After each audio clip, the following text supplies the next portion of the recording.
Okay, so I have Caitlin's wonderful piece. Imagine replacing your old worn-out windows with new, beautiful windows. And while doing so, getting a rebate of over $2,000 from your local utility company, getting a federal tax credit, and begin saving up to 25% a month on your electric and gas bill. 1-800-REMODEL.com works with some of the top window companies in the country, including Home Depot and Sears. We'll refer you to a top window company and supply you with and even help you fill out the forms you'll need to receive all of the valuable rebates available to you. Interested in new windows? Then click on the 1-800-REMODEL.com banner. We hit a point by applying some little bits and details, we can really push our image to sort of the next finished level. So what I like to do when I'm working in this circumstance, I create two layers that I put up on top of the image. Okay, so I'm going to raise. I have one called high for my highlights and one called dark for my dark shadows.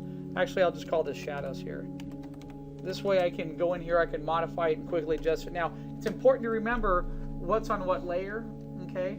So it's easy, you start going in here and you start painting while you're on the shadows and you start putting on highlights. Start with shadows first, come back and do highlights later, have them on two separate layers. They're easy to adjust that way. And then you can, when you want to commit to those, you can combine it all into one layer. So let's say right now, where would I put a shadow? Let's say I wanted to get part of this head area to pop out here, and I want to get part of this plating to pop out. Now you'll see there's some good blends underneath here, but if I want this, right now part of this comes down and it sort of hits an area here and it sort of comes down and we're not quite sure what is popping up or going back. So what I can do is switch over here. I'm gonna go ahead and start with just a dark value of black. Sometimes I work with a sort of a dark navy blue somewhere in about here.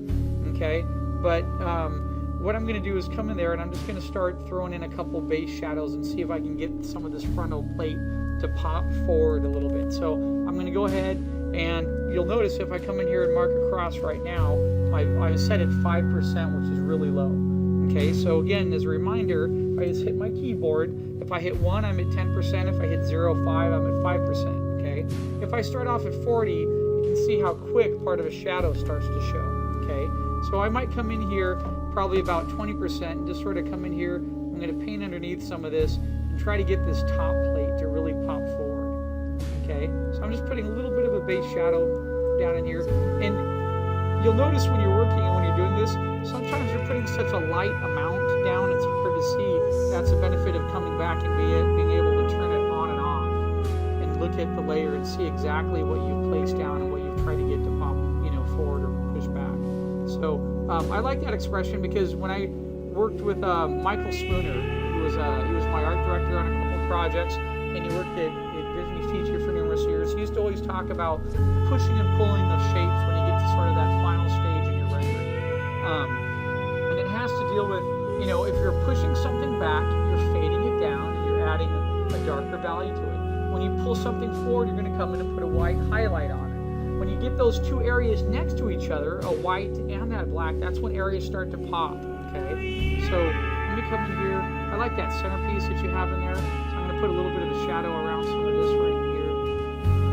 Okay, I like the light, most of my work with the light coming from left to right. So I might come in here and put the indication. There's just sort of like a light shadow coming on part of the leg. There might be a little bit of a gradation value occurring from this part in here where it's a little bit darker, and then as it comes out it sort of lightly gradates. So I can just sort of come in here and punch some of this a little bit like that, and let's see where else I want to work on too. I might come over here. Now I notice when I look at this arm reads really well, but when I get over here I get the shape that comes down here, and I'm not quite sure how that overlaps part of this. It might be some type of mechanical instrument. So what I'm going to do to get this to pop a little bit, Caitlin, is this attached to the leg? It is. Okay, so that's part of the leg somehow, right? Okay. Well, in that case, maybe I'll just put a little bit of a base shadow on this area up here. Okay, and if you get any type of overspray, you can come back and take your erase. You can come in here and can erase some of it out. Now I can come back, turn it on and off, and smooth some of the differences. So by knocking down some parts of it, it's getting some other areas to pop. Now I'm going to come back in. I'm going to switch to white, okay, and I'm going to come in here. Even if I'm at 10%, sometimes that can be, I like to rotate between the values depending on the highlight, okay. If I want to get a highlight that's hitting and then streaking across because I have the sensitivity turned on right here, and if I go to like 30, I might be able to come in here and just sort of lightly touch one area, touch it a couple times, and then sort of stroke across and see if that gives me the highlight that I'm looking for. But it does help if you are back in brush mode and not in eraser mode, like I was changed. Okay, so now I'm in brush mode. So I'm at 30%. If I come over here and just sort of touch this little area a little bit here, and streak across, I can create a nice little highlight set there. And what's great is my highlight, look, it's movable, you see that? That's on a separate layer. Okay, and I can go ahead, I prefer to come back in and just keep painting, but I can go in here and now start to pull out areas that I want to pop, that I want the viewer to notice. And so I might come in here, I like how this chest, this armor protector is sort of overlapping with something underneath it. So if I come in here and I sort of, now you won't really notice this, but I'm going to be hitting my keys. It might be like it's 60% here, and throw a little bit of a real quick highlight there, and then I hit 2 with my pinky, and I drop it down where I want to fade off part of the light that's sort of, you know, what's the right terminology here? The degradation of the light is going to be a little bit lighter. So here I might have a distinctive highlight. I might have part of that distinctive highlight sort of right here. But then as it fades off here, that light's going to delineate a little bit. Okay, there's going to be a little bit of basic light degradation happening. Okay, so I don't want to have too many highlights in too many spots. I might come back over here. This is where I might jump back up to like 60 or 70. I'm going to hit this one little spot right there. Sort of tap it there a couple times. So that I get a real nice distinct highlight. And then I can come back over and sort of let some of this slightly fade off. I'm going to go back down to like 20 or 30% here. Come back up to 70 again. Put a little highlight across here. A little bit of reflective light right in there.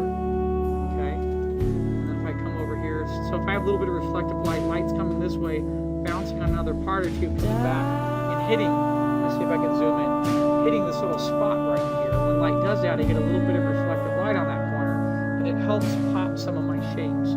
Same thing here. I'm going to dive into here, see if I can't come up here, and go up to about 80 or 90%. Throw a little bit of a white highlight sort of right here, and lightly sort of fade it off right here. See that? Okay, so I'm going to go ahead and keep. I'm going to redo that bottom part there real quick here. I'm going to drop down to 50. There, put a little edge in there. And then come in here, go up to about 90. Throw a little bit of a highlight right in there. Okay. So a great way to hit a couple highlights is you come in with like a 90% real quick, and you sort of tap the top area where you want the highlight to be. And then what you do is you come back in like at a 20, or you can do this with a fuzzy brush too, and then you sort of stroke on top of it, and that creates sort of the fade off area. Okay, this is really nice right in here. There's some really great detail that Caitlin's already put in here, where I might come in here and think, you know what, if I punch up a little bit of that shadow, put a little bit more of a white highlight on some of this, it's going to contrast on part of the shoulder. So let's just real quick here, I was just throwing in a couple of highlights in there. Let's look at the difference when I turn it all off, okay? So you see just some of those little variations there? Putting those highlights on there, getting some of that metal really pop forward. Look what happens if I turn it off. Okay?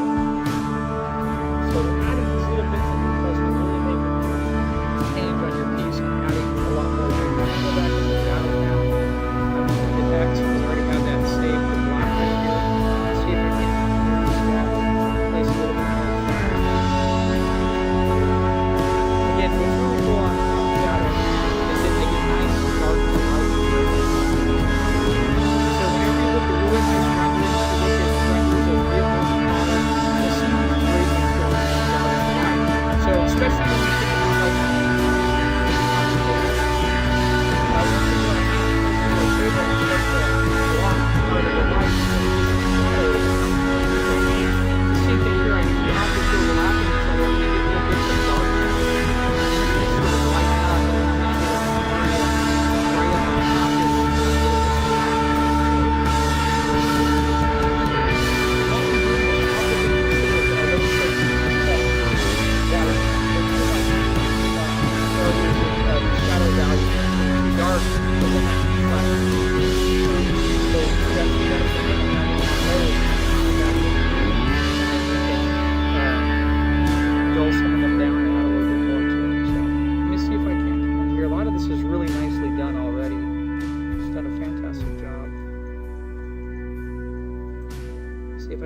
this area right here where it's dark.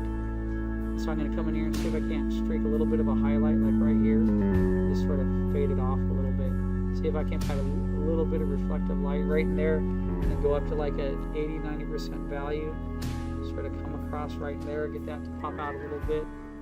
Okay. Now, let me go through here. I'm going to see if I can't put a little bit more emphasis on some of the other parts right in here to keep us focused in the center of this character. Okay, so I have my white set here. See if I can't come up in here, hit a little bit of a highlight. Okay. Sort of streak across here, have that light fade off a little bit in there. Okay. Right there, and I'm going to come back with my eraser and just lightly thin that out a little bit. So I just get that little highlight in there. Okay. See if I come over here, tap some of this. There, get a little bit of a highlight in there. Actually, I'm going to come back and erase a little bit there so it bleeds off just a little bit. Okay, so adding some of these details here, you know, it's going to get me, again, let's take a look at it. Let's take everything off real quick. If I take all this off, we can see we sort of go back to the base version, but having some of these little bits of highlights and darks in there really gets our eye to focus. Now I'm going back to the shadows and I'm thinking, you know what, there's a couple areas I might thin down a little bit, but since it's on a separate layer, I can do that just by dropping the opacity down a little bit and lightening it. I can modify it as I'm working, however, you know, you feel is your best approach. Okay. I really like this metal rendering that she's done up in here. I think that's really fantastic. So I'm going to see if I can't come back in here and just, you know, blend just a little bit more shadow to get some of this to pop in here. It's popping right now. I just want to throw a little bit more down on here.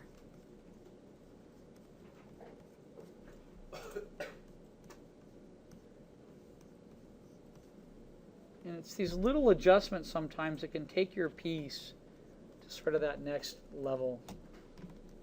Okay, now let's say I want to come in here. Caitlin, we have this face here, right? Have you thought about putting any lights or anything glowing to make it look like he's alive and he's there? Yeah, I'm going to put like red lights for each of the 3 eyes. Okay. All right. Now, are the 3 eyes like right here, here, and here? It's like 3 layers on the left. Okay. You know what? I'm going to go ahead and just throw one in there, pretend it's an eye, just for the demo, okay? So I'm going to go ahead and create another one here. You said red. So I'm going to come over here and I'm going to grab some type of a nice bright red here. And I'm going to dive in here and just make a little eye area. Okay, I'm going to pretend there's an eye just sort of centered in here. Okay, so what I'm going to do first, I'm going to come over here at about a 60% grade. I'm going to come in here. Come on in. Yeah, come on in, Jose. Okay.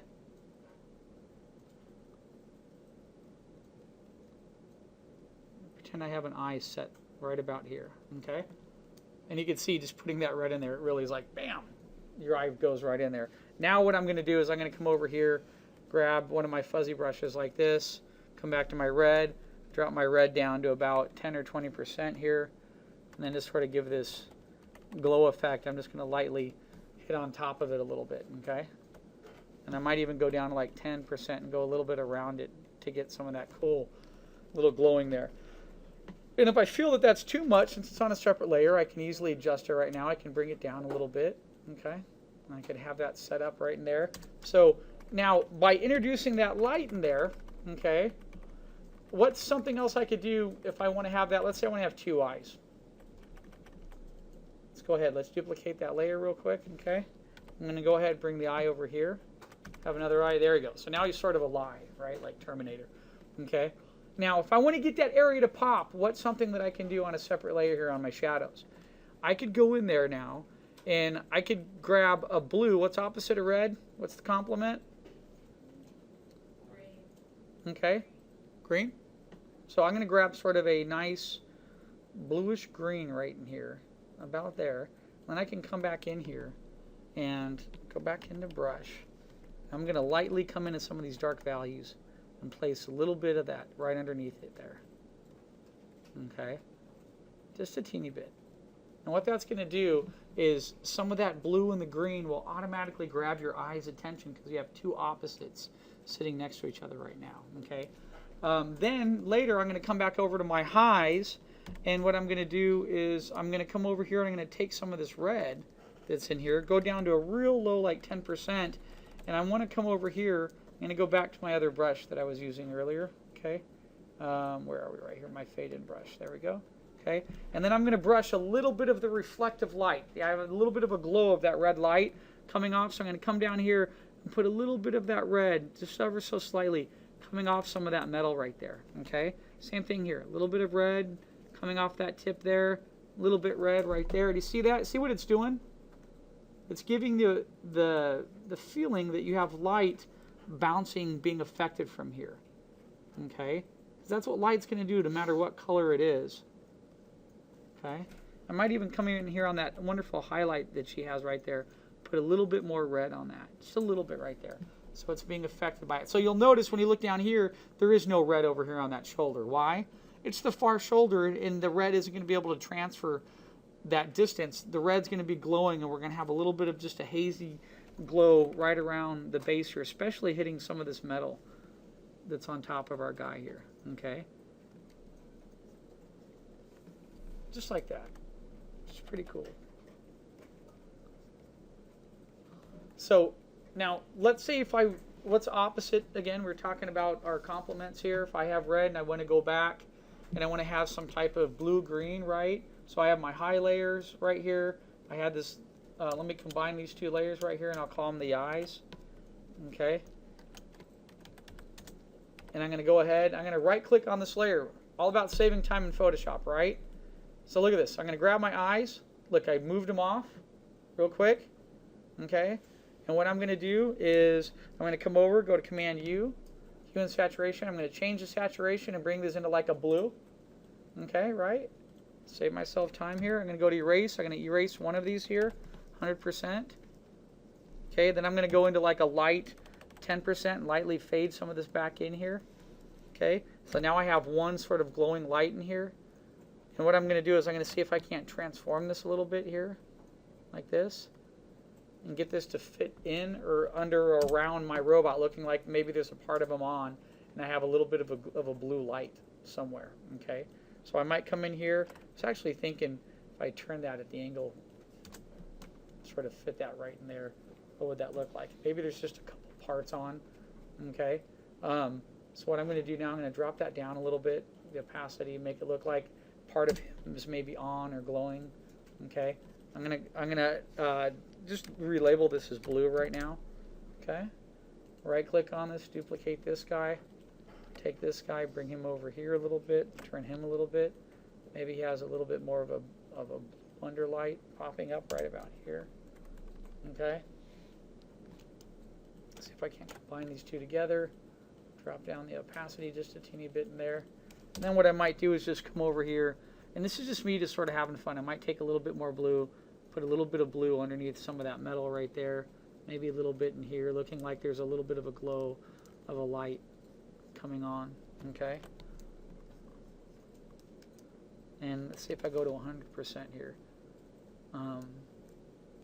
Just wondering if I could come in here and like put a little bit there. Maybe there's a little guy here, maybe there's a little highlight or a couple parts on in the back.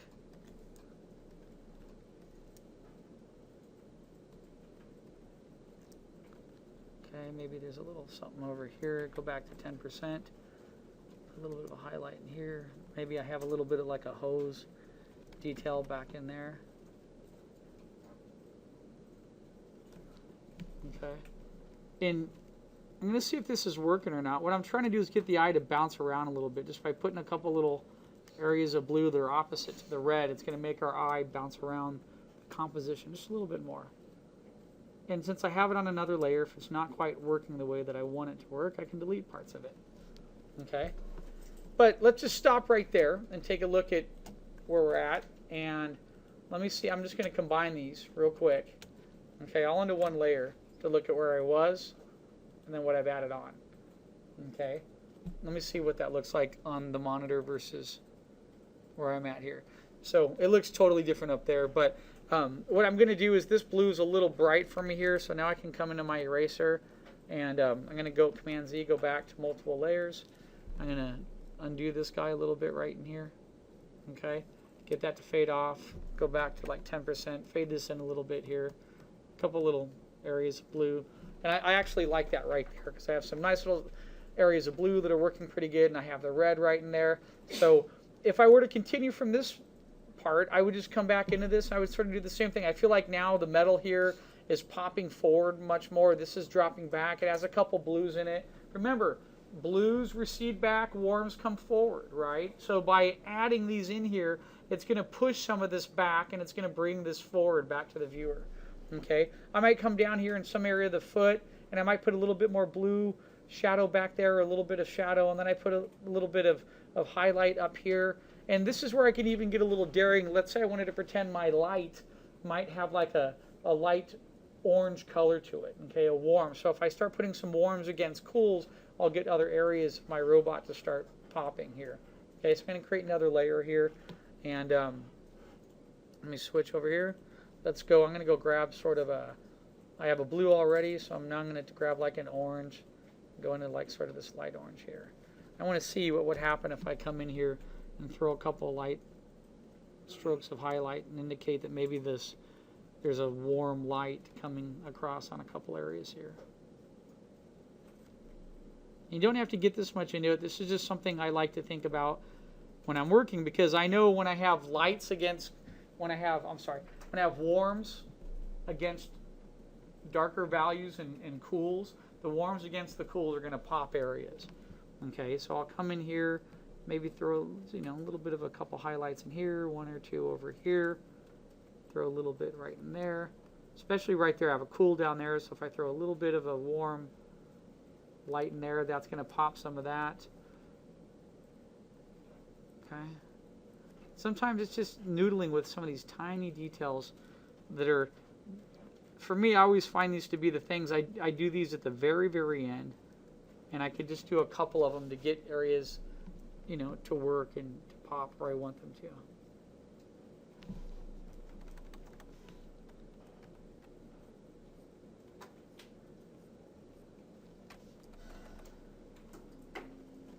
Just little bits of details.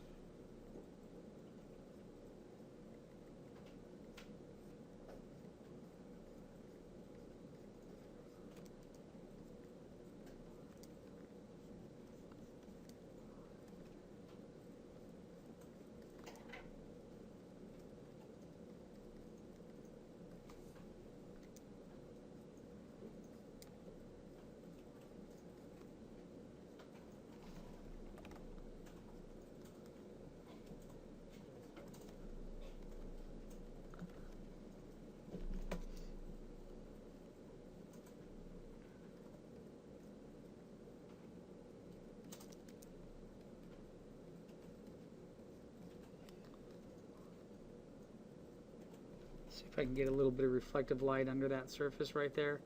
Make that pop out just a little bit more. Do you see that? Light's going to come down here, bounce back up. A little bit of reflection underneath there.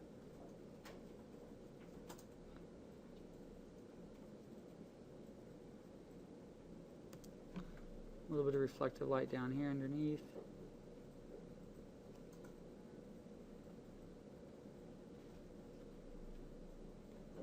Just some of these little, it's these little teeny things that can add up in your piece sometimes, where you can get just a little bit more areas to pop, push and pull. This area is really nice in here. I really like what you did with that. Okay. Okay. So I don't want to go too far into this. I don't want to over noodle it. It's not mine. But let's just take everything that I have right in here now, and I'll combine them into one layer so we can take a look at where we're at. And that's where we started. And it's a great starting point. It's a really nice, Caitlin did a fantastic job with this. My thought was just by coming in here, adding a couple highlights, getting your area to focus in one area, push and pulling a couple shapes, and then your eye, immediately when we look at this, our eye is going to come right up here to the top. We have this nice red that gives the creature some life. We have some reflection happening in here. We have a dark against a light, which makes this a larger area of contrast. Okay. Something else you can do that's really nice too, if you want to check your contrast area, grab a layer. And I did this for you on the last project. Put a layer up on the top here. Switch to all black. Let's go in here and let's go to our fill tool. I'm going to fill this whole thing. I'm going to come over on that layer, select it, and I'm going to come down and put this on saturation. And so now I can turn it on and off. In saturation, I can look at the difference of what I did. That's where we were sort of before, and we have some unifying values in here that are somewhat similar. And then when I come in here and I put all those other little variances, okay, I get the eyes to pop a little bit. Now, you can see what happens with the eyes here when I turn them on in the black and white value set, is that the eyes are hard to read, right? So what I might consider doing is if I add a little bit more white into that red, it's going to get the eyes to pop a lot more. So I'm going to turn off my saturation, come back over here. Actually, let me Command Z, back a couple steps. There, I have all my layers back here. Give me a second here. Now I'm going to create this layer on the top. Let's go fill it. Okay, let's put this back on saturation here. There. Now I'm going to come back over here into my eyes right here. Okay, remember I did them separate. What I'm going to do is go into hue and saturation real quick, and I'm going to see if I can add. They're pretty red, but that red I want to add a little bit more white into them. So I'm going to see if I pop them like this a little bit, and then if I turn on, hit OK. I actually had an idea here. To really get those eyes to pop, what I'm going to do is I'm going to duplicate that layer, keep one of them dark, take the one up on the top, go to levels, okay, and I'm going to strip out some of the black from there. Oops, let's grab it from here. Let's go back this way. There, like that, okay? And now, because I have the dark underneath it, watch what happens if I hit my move tool and I slightly move the white of the eyes over a little. See? It sits on top a little bit. And if what I can do is I can darken, I can make those a little smaller. So some of the red is there, and then we have a little bit of a glow like that. And then what I'm going to do is come in here and grab this other eye here, and I'm going to move him over right in about there. So, oops, maybe down a little bit more there. Deselect. Actually, did I lose the haze? No, I don't think I lost the haze when I selected it. There. So now when I look at my values, the eyes pop out more. Do you see how I did that? So that's the benefit of sometimes having that hue and saturation all black layer up on top, is now I can see the eyes. Versus if I take off that eye copy, I can't see the eyes, can I? So remember, there's an old expression. Values do all the work and color gets all the credit. It's totally true. So if something works in black and white, it's going to work in color. So now if I come over, take this off, turn the eyes back on, I have a lot more power, a lot more piercing imagery coming from those eyes. And that's what's important for me. Not to mention some of the little highlights and little other attributes I put on there. So some of you are busy copying and pasting all your metal pieces on there. That's fine. When you get to the end level, come back in, throw some, think about where, for example, like if this arm is overlapping part of this leg, I could still come back in here under shadows right now. Okay, I have black. Yeah, let's go back to like this sort of dark blue black here, right? I could come over here. If this is completely overlapping this and light's coming this way, I might come over here and just do this real quick. Well, I'm going to see if I can do this at a 50%. I'm just going to throw a shadow where that's overlapping. It's just going to darken that area. Now I'm going to drop down to about a 10%, make it a little bit darker. Just like that, okay? See if I can get a little bit over here, a little bit darker in the corner there. Coming across here. It's going to be a shadow. It's going to start up, fade over. I'm going to come back in here and you see if I can erase some of the overspray here. Go into 100%, get in there.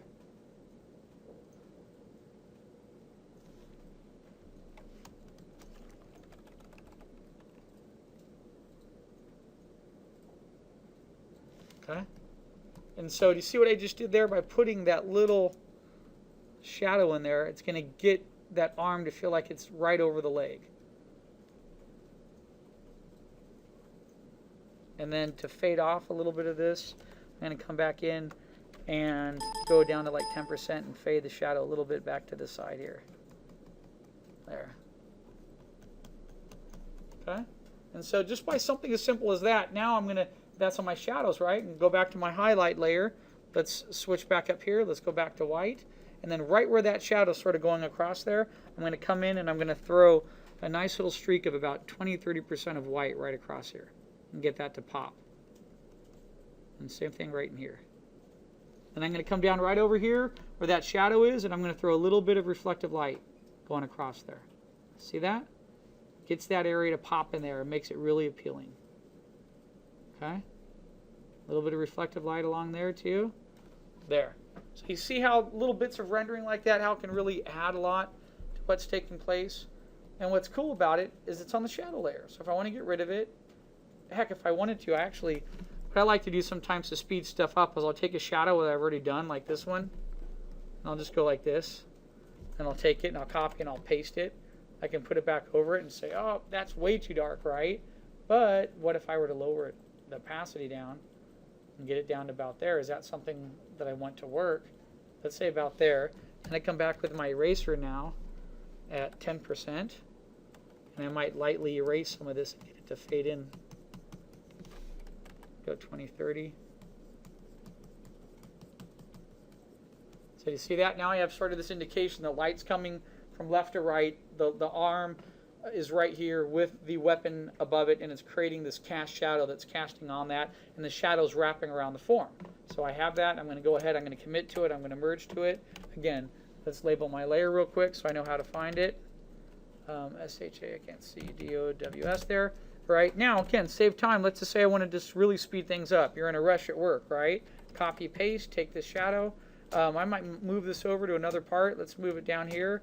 I might copy, turn it, transform it again, shrink it down, get it to maybe fit under part of the bottom of this foot right there.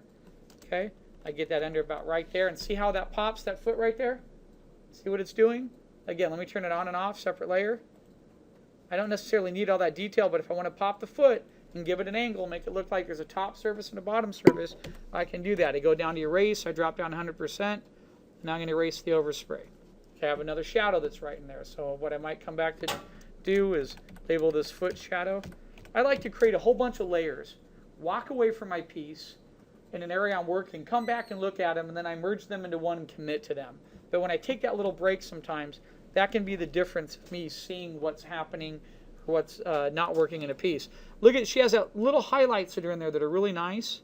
So I'm going to come back with my erase now, go into like 30%. I'm going to go just sort of lightly with my brush across where those highlights are to get those to pop out. You see that? See that nice little bit of detail it starts to give with reflective light in there? Okay, but I still have a dedicated foot shadow that's in there.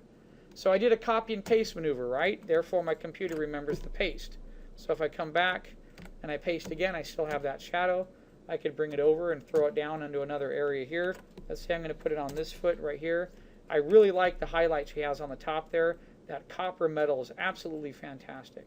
So what I'm going to do is stretch this out a little bit, get it sort of right in here like this. Okay, come back under erase. I'm going to come in here. This is what I love about layers, guys. It can really save you a tremendous amount of time when you're painting on something. Use the program to your benefit. I'm going to come back to like 20%, lightly fade some of this off, get this to blend in a little bit. Okay, there. And if I look at what I just did, I've just put a little bit of darker values in there to get some areas to push and pull on the foot. Okay, and from that point on, I would just keep, I would keep going, and then I would stop and look at what I have and be like, okay, am I done? Do I want to put any more? So let's take a look at everything here. Let's go ahead, let's compress all of this, and let's look at the difference from before and after. So I brighten up a couple shadows on the foot area, on the leg. I have areas overlapping other areas. I have the eyes in. I have a little bit of reflective light from the eyes. I get a little bit of an opposite, having a complementary blue underneath there, illuminating part of the rib cage. I could come over here, add a little bit more blue in there if I want. I could add another, decide. The one only concern I had on this piece was couldn't quite figure out what on the leg here fit together versus what fit together here. But maybe he's this robot that's like made of multiple parts, and we don't really know yet from this angle. But if I was your art director on the project, I'd say, how would he walk? How would he move? And would this area here, if that's attached to his leg, is that going to obstruct the movement of his shoulder or the movement of that weapon? And so if that was the case, what I might do then is decide, do I want to take some of that out? Do I want to add something else in there, put a couple hoses or whatever? And again, now it's just pushing and pulling stuff back, adding little bits of detail and seeing where you end up. Okay? All right. It's funny, I look at the monitor and I realize it's getting squashed up there. The transition from my screen here to up there. But anyway, I'm going to go ahead and stop the demo right here. And again, just remember, having that layer, that hue and saturation layer up on the top, you can turn it on and off and check it and see how it's working as a value. If it's working well, then you can go back into it and pencil all kinds of little details that you like. Okay. Thanks, guys.